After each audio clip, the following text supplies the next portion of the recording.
রাত্রি যখন গভীর হয় আমি ওই কবরটা খনন করি, ওই কবরের মধ্যে ঢুকি আমি তো ব্যক্তির কাপড়টা খুলি আমি বাড়িতে আনি, ওইটা আমি পরিষ্কার করে বাজারে বিক্রি করি, তরকারি কিনি, আমি খাই, আমার মা বাবা ভাই বোন স্ত্রী সন্তান খায়। আল্লাহর নবী ডাক দিয়ে কই ওমর, মানুষ কি এত খারাপ হইতে পারে? আল্লাহর নবী ডাক দিয়ে কই ওমর,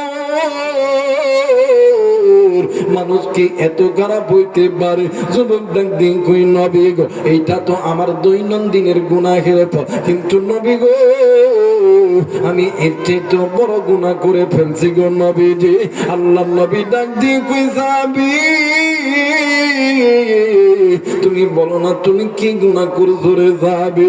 সাহাবী ডাক দিয়ে কই হুজুর, আজ থেকে কয়েকদিন আগে এই মদিনার বুকে একজন নারী মারা গেছে।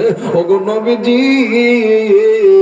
রাত্রিবেলা আমি তার কবরটা খনন করেছি। কবর খনন করার পর আমি ওই যুবতীর গা থেকে যুবতীর কাপন করিয়া আমি যখন কবর থেকে উঠে আসতেছিলাম, ইতিমধ্যে শয়তান আমার এসে ডাক দিয়ে কই আল্লাহর বান্দা, একটাবার এই মৃত ব্যক্তি মৃত এই নারীর দিকে তুই একটু আলো ধরিয়া দেখ। এত সুন্দর চেহারার নারী, এত সুন্দর সুন্দর নারী জীবনে তুই কোনোদিন পাবি না। ইয়া রাসূলুল্লাহ, ইয়া হাবিবাল্লাহ, আমি নজর কইরা দেখি এতই সুন্দর চেহারা, হরিণের মতন ডাগর ডাগর চুল, খারাসারি উটের মতন জাকরা চুল। নবী গো,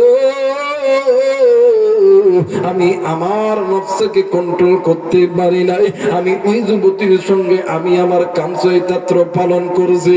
আল্লাহর নবী ডাক দিয়ে কই যুবক, তারপর কি হইল বলো না?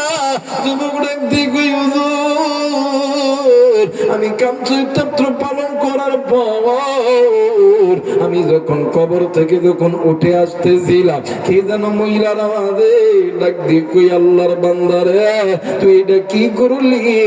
আসরের ময়দানে আমি আল্লাহ, আমি বান্দারে আল্লাহর সঙ্গে নাপাক অবস্থায় ওঠার ব্যবস্থা তুই কেন করলি? ওগো হুজুর, আমি যখন আবার সামনের দিকে এক ধাপ দিছি গো নবীজি, হুজুর নবী গো, আবার পিছন দিক থেকে আওয়াজ দিয়ে কে যেন ডাক দিয়ে কই আল্লাহর বান্দারে, তুই এটা কি করলি? হাসরের ময়দানে আল্লাহর আদালতে আমারে উলঙ্গ হয়ে ওঠার ব্যবস্থা তুই কেন করলি? আরে কুড়িগ্রামের বাবাজিরা, কুড়িদার টুকরা বাবারা, কুড়িদার টুকরা মারা, এই দুনিয়া থাকার জায়গা নয়, কেউ এই দুনিয়ায় চিরদিন থাকবো না।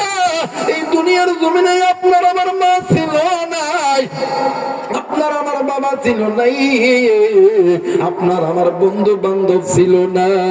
এই দুনিয়া ছেড়ে আপনাকেও যেতে হবে, আমাকেও যেতে হবে।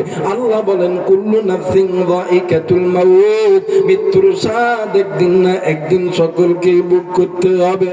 কিন্তু ওই কবরে যাওয়ার আগে নিজে গুনাহ থেকে বাঁচো। যুবক তুমি জানো না, আজকে তোমার মা দুনিয়াতে নেই, তোমার বাবা দুনিয়াতে নেই,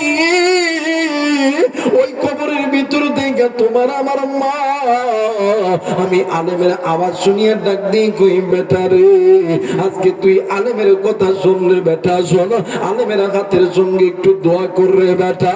আরে বেটা তুই জানিস নি আমি মায়ের কথা তোর কেন মনে পড়ে না, আমি বাবার কথা কেন যে তোর মনে পড়ে না?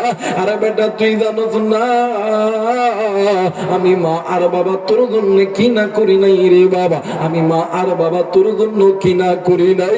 তোর জন্যই আমি মা আর বাবা কোনোদিন সুদকে সুদ বলিয়া গণ্য করি নাই, ঘুষকে ঘুষ বলিয়া গণ্য করি নাই, হারামকে হারাম বলিয়া গণ্য করি নাই। আর যুবক বন্ধু, ওই করে টুকরা মুরব্বী, ওই মা আজকে কবর থেকে ডাক দিয়ে কই বেটা, আজকে আমি মায়ের কবর কবরে আযাব হয়, আমি মা এই কবরে ওই আগুন সহ্য করতে পারি না। আমি বাবা এই কবরের ভিতরে সাপের দংশন আমি বাবা সহ্য করতে পারি না। আমি মা এই কবরের ভিতরে বিচ্ছুর কামড় সহ্য করতে পারি না। আর যুবক বন্ধু, এই দুনিয়ার জমিনে মা যার জিন্দা আছে রে, বাপ যার জিন্দা আছে রে, এর মতন সুখী আর কেউ নাই, এর মতন দুনিয়ার কেউ নাই। মা যার নাই রে, বাবু যারা নাই রে, এর মতন দুঃখী আর কেউ নেই রে যুবক। আমি জানি না এই দুনিয়া থেকে কার মা চলে গেছে, কার বাবা চলে গেছে, কার দাদা দাদি চলে গেছে। যুবক, তোমার আমার বাবা, তোমার আমার দাদা,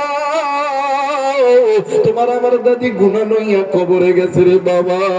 ওই কবরটা জাহান্নামের আগুন জ্বলে, ওই কবরে মা বাবা দাদা দাদি নানা নানি কান্দে।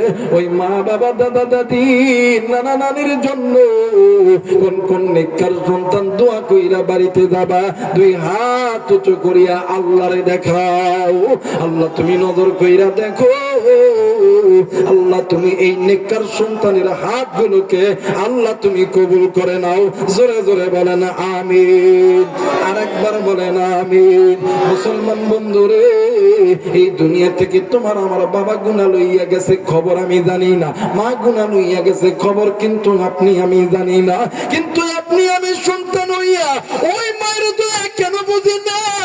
একদিন তুমি আমিও ছোট্ট ছিলাম, ওই মা বাবা তোমার আমার জন্য কোনোদিন পিছু পা হই নাই, কিন্তু আজকে ওই মায়ের জন্য কেনই ভাই অন্তরে মায়া লাগে না? একটু মায়া কইরা ডাক দেন না, বলেন না আল্লাহ। আরেকবার বলেন আল্লাহ। মায়া কইরা ডাক দেন না, বলেন না আল্লাহ। এরা বন্ধু, আল্লাহ মা বাবার কবরে আযাব মাফ করে দিবে, ডাক দেন না, বলেন না আল্লাহ। আমার ভাইরা, আমার বন্ধুগণ, পিতা মাতার নেককার সন্তানদেরকে আল্লাহ কবুল করবে, নাফরমান সন্তানদেরকে আল্লাহ কবুল করবে। কারণ যারা পিতা মাতার নেককার সন্তান, এরা মা বাবারে ভালোবাসে। নাফরমান সন্তান কথা কয় বাসে, কথা বলেন বাসে। নেককার সন্তান জানে একদিন মা আর একদিন আমার বাবা আমার জন্য কত কষ্ট করছে, কিন্তু নাফরমান সন্তান বড় হওয়ার পরে ও জানে না মা বাবা কত কষ্ট করছে। কিন্তু নিমক হারাম তুই শুই না, আজকে তুই মায়ের কথা মনে করতেছস না, কিন্তু ওই মা তুই মানুষ করতে লাইগা নামাজ ছাড়ছে, তুই মানুষ করতে লাইগা জমিতে কাজ করছে, তুই মানুষ করতে লাইগা পর্দা করতে পারে নাই, মা গুনাহ লইয়া কবরে গেছে। কথা বলেন ঠিক কিনা? এটা কিছু কিছু সন্তান বোঝে যারা পিতা মাতার নেককার। কথা বলে না কেন? আর নাফরমান বোঝে না, কারণ